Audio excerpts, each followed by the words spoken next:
back to my channel. Today po, gagawa tayo ng burong mangga or fermented mango po. So, ito po, mag-start na po tayong gumawa ng burong mangga. So, let's go!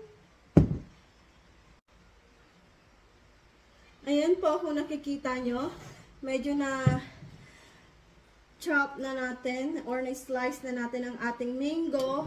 At ang ating chili, yan, mahilig po kasi ako sa spicy foods, kaya lalagyan natin ang ating burong mangga ng sili. So, eto, may jar tayo dito.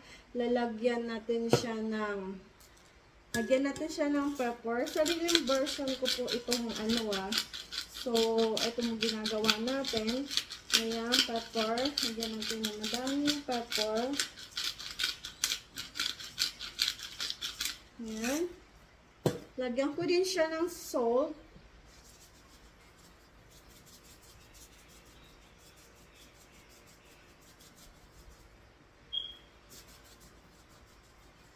Ayan. And then, lagyan natin siya lalagyan ko siya ng brown sugar. Ito po, lalagyan ko siya, pero konti lang.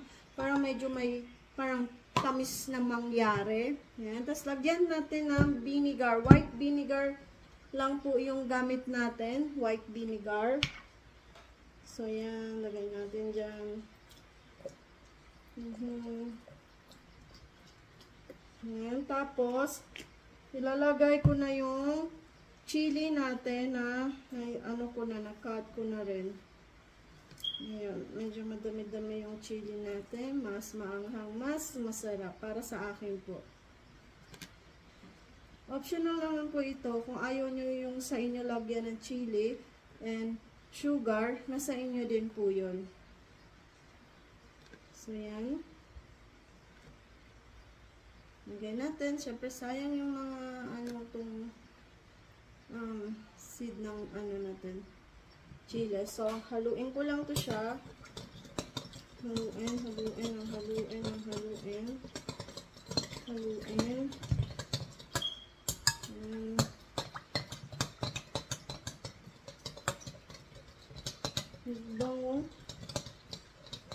Brown salad. Ayan, haluin natin para mag-combine, mag-mix yung mga ingredients na nilagay natin dito sa bowl.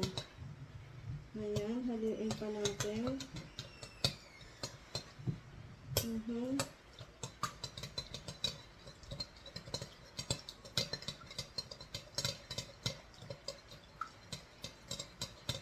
Halo lang tayo ng halo hanggang sa pag nakita na natin, nagkanda mix-mix na sila, yun, pwede na natin ito.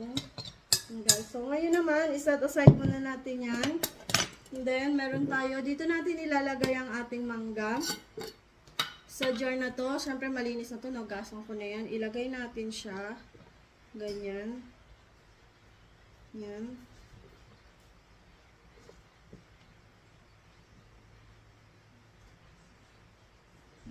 Pagkasyahin natin yung mangga natin. Oops. Itong mangga natin, ito yung napitas natin nung nakaraan. Sa sobrang dami nga, hindi ko alam ang gagawin namin. So, yung iba nantay namin siya maging hinog. Kaya naisip po magawa ng burong mangga. So, ito na yung natin. Yan, ilalagay natin ito ngayon dito sa jar natin. Yan, lagay natin. Sipong konti.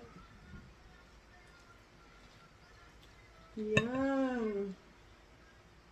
Yan siya.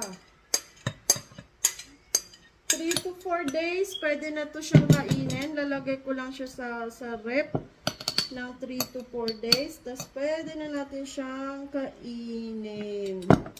So, ito ang manggang buro natin or mango or fermented mango. So, sa mga bago sa channel ko, please to subscribe to my channel, Lalabs Vlogs po.